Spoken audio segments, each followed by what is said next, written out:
Hello guys, ayan, kain tayo guys. Kain pagkain natin guys. Lunch.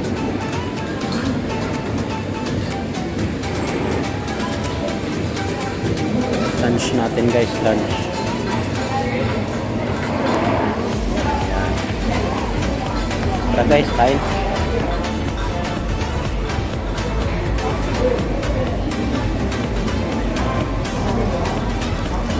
Shout out guys sa mga katinggo dyan, shout out.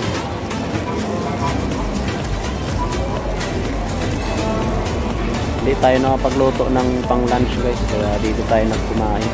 Kaya nakabaon.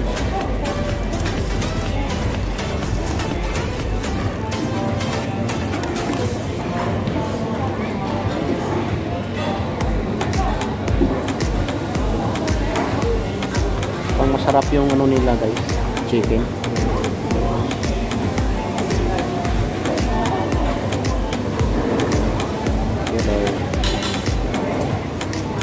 Guys, kain tayo.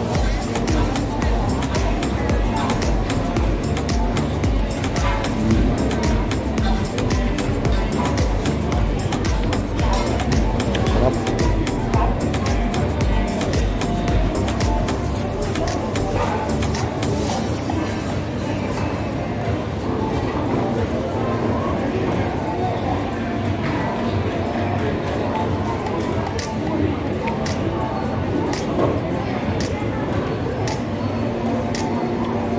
Tinanghali ako ng gising kanina guys, kaya hindi ako napagluto.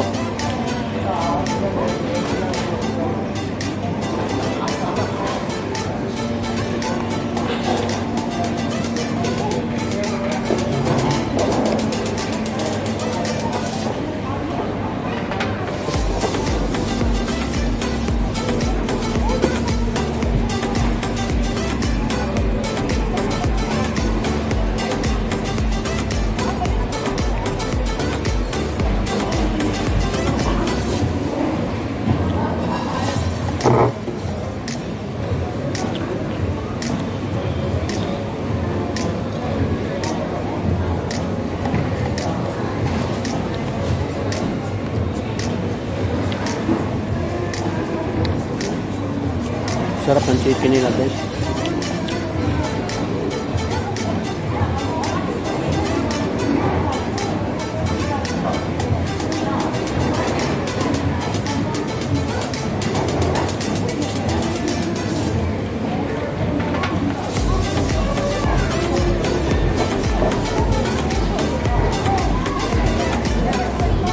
Ito na yung last na kain ko ng kanin.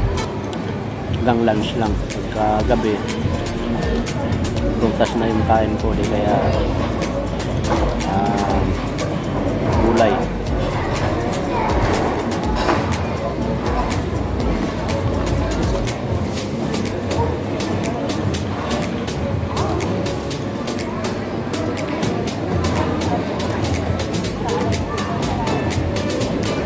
Kain po.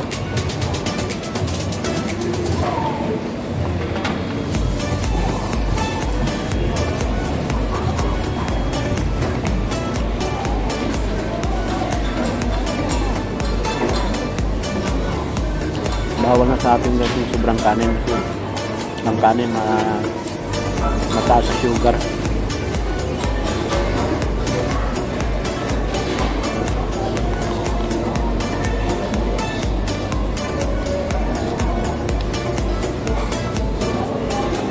Kung naalala nyo dun sa vlog ko na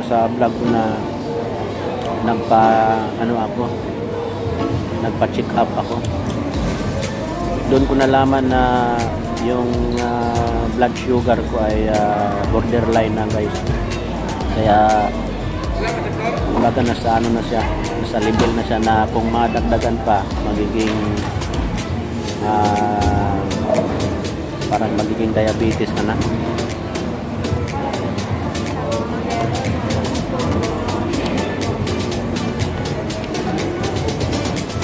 Kaya pala noon nung hindi pa po nakapag-adjust, para akong laging pagka naglalakad ako parang na out balance ako, hindi ako parang minsan nahihilo ako. Yun na pala yun.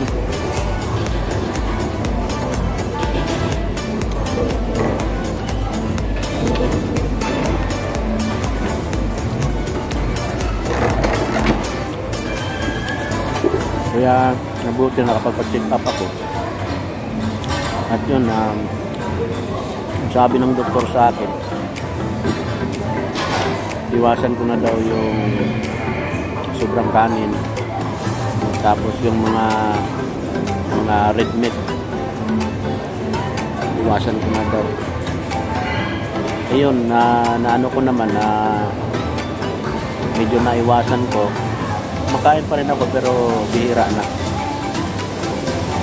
Dito sa kanin naman, makain ako ng kanin tanghali. Makain ako sa umaga minsan, pero sa gabi hindi talaga. Kaya na-adjust ko yung kanin ko.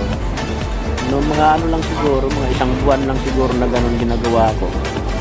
Tapos nagmore ako sa prutas at saka gulay. Medyo nag-okay na yung pakiramdam ko, medyo hindi na ako nahilo. Basta magana sa pakiramdam. Tinuloy-tuloy ko na lang. Hanggang ngayon medyo okay na yung pakiramdam ko.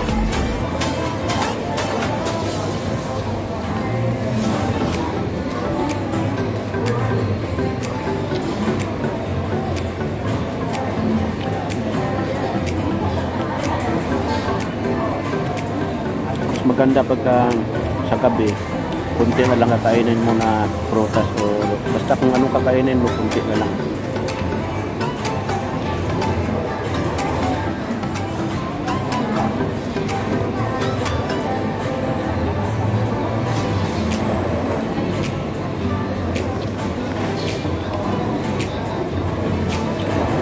Saka guys, yun pala yung pagka kumain ka na, pagka natulog ka, nabusog ka, masama pala yun guys. Dapat iwasan natin yun.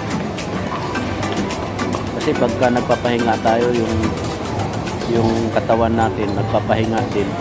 Yung nakain natin nung araw na yun, hindi siya madadigest. Kasi yung katawan natin nagpapahinga. Kaya nai-stuck siya sa ano natin, sa tiyan natin, hindi siya nadadigest. Kaya kung minsan, pagising natin sa umaga, parang sumasakit yung tiyan natin, parang humihilab. Yun pala yun.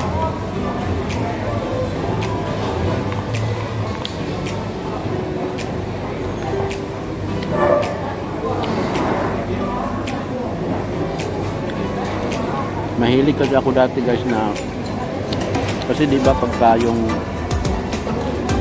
busog ka, parang kung gusto mo nang matulog, parang inaantok ka pagtapos mo kumain, busog ka. Pag nakakaramdam ka ng antok. Kaya ang ginagawa ko noon, natutulog ako. Sobrang sama pala niyan guys. Kaya wag yung gagayahin nyo. Isa din yung nakakos ng pagtaas ng pagsira ng mo, yung mga panunaw mo.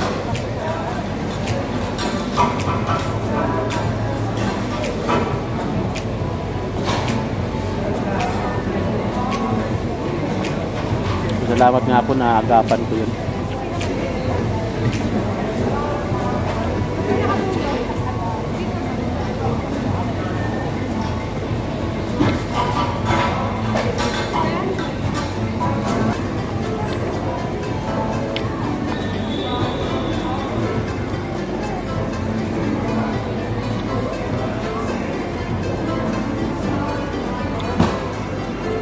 Hindi na ako gugutomin ito hanggang gabi.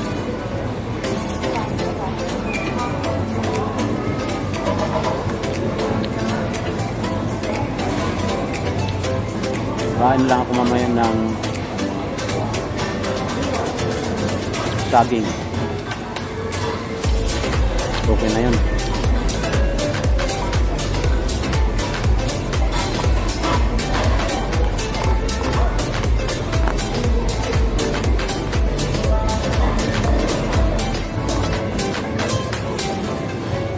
nakatulong din sa akin guys yung ano,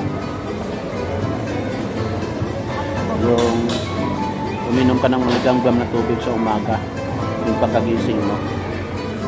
Maganda rin yun sa blood circulation guys. Nakakatulong sa pagganda ng ano, blood circulation ng katawan mo.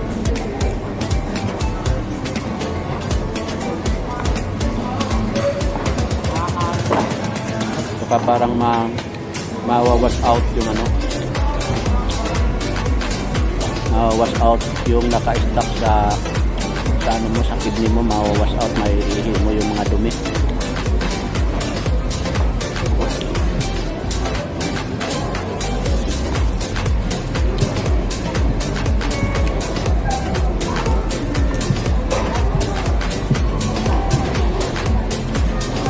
Mahugasan yung kidney.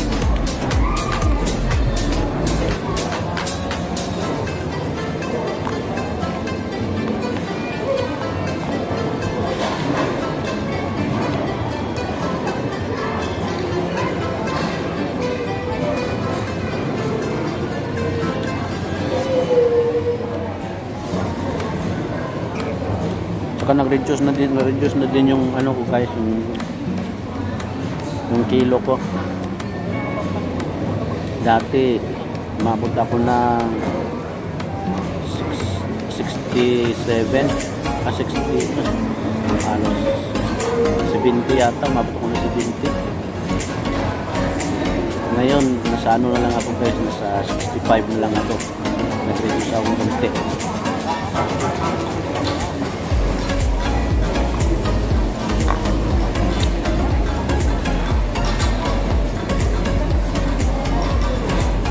Medyo lagi na ako naglalakad-lakad, exercise. Kaya kung napapansin nyo guys, yung kadalasan mga video ko, mga naglalakad ako, exercise, bawas timbang.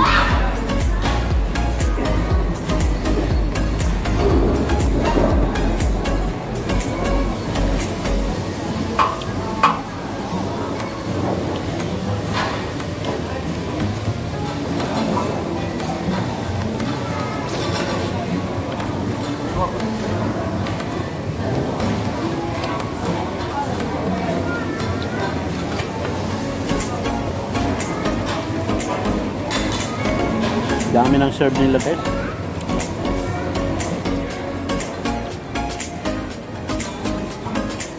Kasama yung kaibigan ko na kasama ko dati pag kumain ako dito. Hindi ko siya kasama kasi ano siya, yung duty niya pang gabi. Yung duty ko ngayon, mid shift ako, kaya hindi kami magkasabay kumain. Guys, dito na lang guys. Thank you so much. Thank you for watching. Shout out sa aking mga katindihan. Shout out. Thank you guys. Thank you for watching. God bless. Bye bye.